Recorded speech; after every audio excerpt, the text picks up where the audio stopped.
22.4, hello there, good morning, Thursday. Let's get to the movies then, shall we? Van Connor, our film man's been at the big screen for us to see what's to watch this week. Van, hello.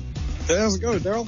Very good, mate. Yeah, can we start with a story that you and I had a conversation about earlier on in the week? And this is a Blue Story that's dominated the headlines. Banned by View Cinemas after a brawl at a screening in Birmingham. View Cinemas also said that there were several other incidents around the country that they're linked to this film. A lot of people calling this out. You and I think, sort of concluded that there has to be some sort of, at least an element of perhaps racial prejudice involved here, if not necessarily racism, racial prejudice at least. They've now reinstated it. They have indeed, so common sense would prevail. I mean, this seemed like a very extreme reaction to one specific incident in particular. I'm glad that cooler heads have prevailed. They're back. And, well, the film was number 3 at the box office in its opening weekend, and we'll see how it fares in its second now. Yeah, I mean, look, let's be honest about it. This film has had a huge spike in publicity that it would never have got. It's done an incredible amount of business. I mean, you sort of briefly touched on that the other day. It's been, in many senses, I mean, I'm sure, look, we kind of all wish this hadn't happened, and I'm sure the director will as well, but it's been a bit of a gift, hasn't it, in a way? Yeah, I mean, it's got like I say, no publicity is bad publicity in that sense. This obviously got the name of the film out there, and like I say, I mean, it did very well in that first weekend. We'll just see if that translates in its second weekend now to box office receipts as well. Bad news for View. Has it been a really bad PR week for them? They did not come across brilliantly in it. It was a very knee-jerk reaction. It seemed very short-sighted. It seemed very tunnel-visioned. They didn't come across brilliantly, but to be honest, I don't know if the View brand, cinema brands are not, that strong in of themselves that I don't think people would, readily take it out on the brand specifically. No, I suppose you just go and watch what you can wherever's nearby, don't you, I guess, for the most part. And also, I mean, there's been some interesting conversation this week as well about creativity, and also about movies that depict the black community and how important that is. From your point of view, do you think it's been sort of relatively good that we're having this conversation about that kind of creative industry? I mean, representation does matter. I mean, obviously people like to say that it doesn't, but it genuinely does matter. I'm a mixed race person myself. I mean, and I literally never get to see, Arab characters being the lead in anything, in the mainstream sense, unless it's Antonio Banderas wearing terrible fake tan. But, it's nice to see representation in any form. With the stories such as Blue Story, I would argue that it's something that we see more often than a lot of other pictures of diversity. So it's great to see anything like that. More of them, but yeah. Well, hopefully there's a positive to come from that. Shall we move on to some of the other things to watch this week then, Van, including Charlie's Angels? Yeah, let's go more popcorny. So Elizabeth Banks has written and directed and produced and co-starred in a reboot of Charlie's Angels for 2019, which, talking about representation on screen, this is pitched as a sort of a woke feminist reimagining of the next generation of, the 70s originating Charlie's Angels. This all started with an Aaron Spelling series, 50 years ago now. And what we've got is the next iteration of the crop of female private eyes, led by the Townsend Agency. They're played here initially by relative newcomer Ella Balinska and Kristen Stewart, who incidentally has never been this fun in any movie ever. They come together in this case where they have to protect a whistleblower from a tech company. She's been involved in the creation of a power source that could potentially be a weapon. She's played by Naomi Scott. She's the world's least plausible software engineer, and but still an absolute star in the making. I'm a big fan of Naomi Scott. The idea is that they have to protect her and then eventually kind of train her to become one of them. I've got a clip for you of her basically getting the lay of this sort of detective land in front of her. I'm kind of getting this, you guys are like lady spies, and I just need you to explain who this guy is and why was he shooting at you? Oh, he was shooting at you. At me? The shooter's a ghost. Your file says that you are a systems engineer on the Callisto project. You know about Callisto? We know about a lot of things. that you graduated top of your class at MIT, that you take Krav Maga on Sundays, you ride your bike to work, you think yellow is one of your colors when in fact it's no one's. That you could be dating a lot more if you played up those cheekbones in your online profile pictures. What we don't know is why someone wants you dead. Okay. So yeah, it follows the what we would know of as the sort of Charlie's Angels formula. This one, I mean, I would argue the whole woke, the idea that they've pitched this as the woke feminist thing is a bit weird to me, considering the McGee movies that we had, less than 20 years ago now, the Cameron Diaz, Lucy Liu, Drew Barrymore ones, were pretty woke and feminist in and of themselves for that time. They were crass, but they were never particularly chauvinistic. They were always quite about the girl power. What you've got here is something that plays a little bit more seriously, and the problem is that really it needed a bit more humour in there. There were attempts at it, but they do fall flat, and all of the success in the comedy seems to lie entirely in the hands of Kristen Stewart, who, like I say, never been this much fun.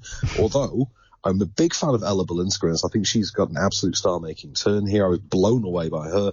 And Naomi Scott, I do think, really is someone to keep watching, especially after, Aladdin earlier this year and now this. Yeah, it feels a little bit, a tiny bit frustrating, Ivan, as somebody who is a self-confessed snowflake, that they're kind of maybe jumping on a bandwagon here to try and capture the zeitgeist in terms of using trigger words like being woke. For no real reason, when, it is just a remaking of what was actually a film about quite strong female characters anyway.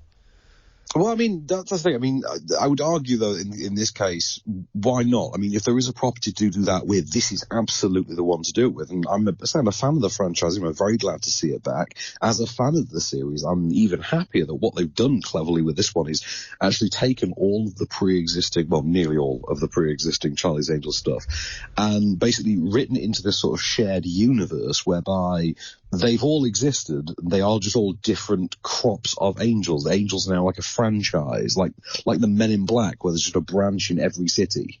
Yeah. And so now we have the idea that the 70s angels seem to have been the instigators, and Cameron Diaz's lot was simply the LA branch at that point in 2000. And we get this whole thing now where there are multiple Bosleys, there are multiple teams, there are, literally hundreds and thousands of women who are angels. We get a new crop of characters known as saints, who are the sort of caretakers of angels. They're the health and well-being experts who monitor and look after the angels. I thought there was some actually really clever stuff in here, and I did enjoy the film. I just didn't think it was quite the banger it needed to be, although it does a fairly good job of repositioning Charlie's Angels as a sort of a more feminine take on something like The Fast and the Furious. A big, strong female soundtrack as well. Nicki Minaj and Ariana Grande and Stefflon Don, apparently. Absolutely. I will say, though, that, I mean, as someone who thinks that, the Charlie's Angels 2000 soundtrack is one of the best albums of this century, I will say that this does not quite measure up in that department. Ariana ain't no Beyonce, Fair enough. Okay, I'm really interested to see what you think of Knives Out. We're going to come to that in a minute, but first, the Nightingale, I think, first, right? Yeah, The Nightingale is the new movie from writer-director Jennifer Kent, who most of us will know her last film just by title alone, which was The Babadook a couple of years ago, which is a really great Australian horror movie. She's now back with something that's this is also kind of a horror film, but a little less in your face about it. This is more of a very chilly, cold, psychologically driven, revenge drama, as it were, set in 19th century Tasmania. It stars Aislinn Franciosi as a young woman whose husband and baby are killed, and she sets out for revenge on the British penal colony supervisor, British officer / penal colony supervisor, played by Sam Claflin, responsible for it. It's very trippy, it's very dark, it's very in your head. I've got a clip for you of just how in your head this gets through like a dream sequence. We're all alright. We're all alright. We're all alright. We're all alright. We're all alright! We're all alright! We're all alright! We're all alright!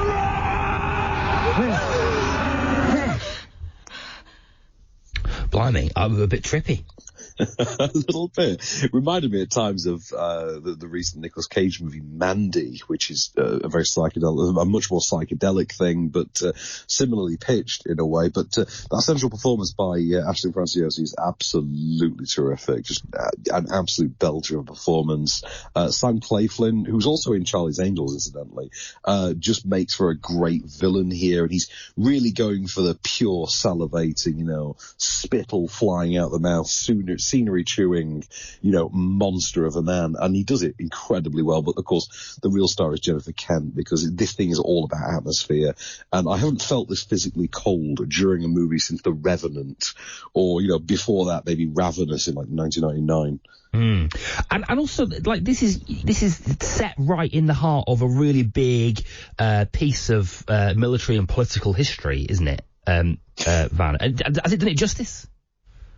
To be honest with you, I mean, I was unaware of that point, that specific period in history, until I saw this film. And yeah, he does a pretty good job of actually, laying out the land for you. Especially the heavy levels of prejudice and everything involved, and the rather cavalier attitude to human life that's employed during this particular period of colonialism. A lot of that comes through the Sam Claflin character, and through Damon Herriman as his psyche. He was recently in Judy and Punch as well. He's emerging as someone to watch as well. But they do a really good job of showing just how monstrous a time it really was. Okay, that looks brilliant. Is that out now, is it? That Nightingale?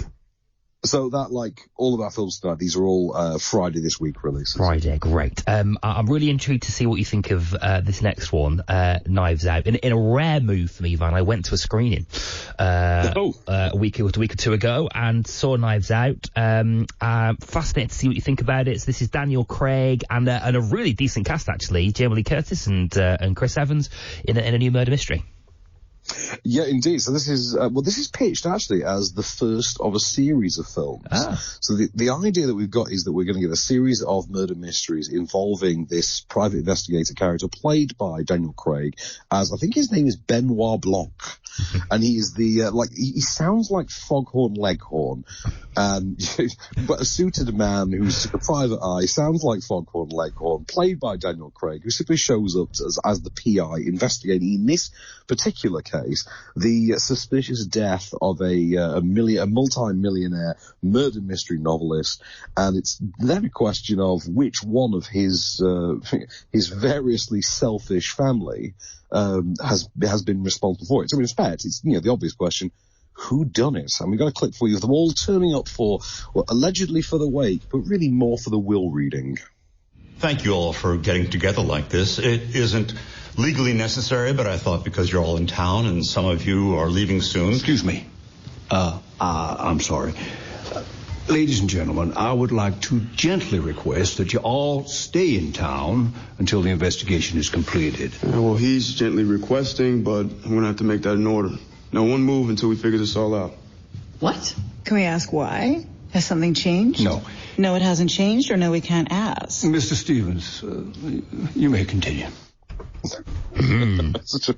It's a very fun movie in a way that you don't quite expect. I mean, you hear Tony Collette in that clip, and there's a lot of sharpness to the dialogue that keeps it very contemporary and very current. There are digs at the alt-right and internet trolls and neo-Nazis and things like that you don't quite expect. It's something that otherwise feels quite Agatha Christie-like. Yeah, I liked that. I enjoyed that, actually. I did wonder when this sort of first crowbarred it in, whether it would feel like that a little bit crowbarred, whether it could have just stuck to the sort of intrigue element. But it was. I must admit, Van, I really, really enjoyed it, and I thought it was smarter than I thought it was going to be. Absolutely. I think it is a very sharp, very smart, very funny film. But also, I mean, it manages to keep you in suspense. It manages to keep you guessing. I mean, they lay out the actual, they do the Columbo trick where they do lay out for you very early on what the actual crack is. And then it's pretty much just a case of, how you work around that. And they managed to do that in such a way that it does keep you in suspense. It's got one hell of a serious roster of talent in there, though. And, I mean, so much so that it's impossible to name them off the top of your head. Even I struggle. And I think we've got Jamie Lee Curtis, Don Johnson, Michael Shannon, Chris Evans, Anna de Armas, Catherine Langford, Jaden Martell, Daniel Craig, obviously, Keith Stanfield, Kay Callan, and the guy reading the will in that clip is Frank Oz. That's Yoda right there. Yeah. It's Christopher Plummer, of course. Oh, Christopher Plummer. You see, this thing, no one can name it all. You forget. There's so much talent in this. Yeah. You forget it all. But I thought it was just a tremendous film. I had such a great time. So it's writer-director Ryan Johnson, who gave us Brick and Looper and, set the internet on fire by making The Last Jedi. And, against the wishes of fanboys, it would seem, I think it's the best Star Wars movie. But this thing to me is, as someone who thinks that Daniel Craig could seriously be considered the worst James Bond, I think he's brilliant fun in this. Yeah, he is. That foghorn leghorn accent and the whole suspect foul play thing is just absolutely baller. I had a great time with him. Yeah, exactly. Quite. Agreed. Okay, Knives Out Friday. Van, such a pleasure as ever, my friend. Thank you so much for your time, buddy. Till the next time, good sir. Van Connor, our movie guy on Talk Radio. Right, just before 4 o'clock, get the news next.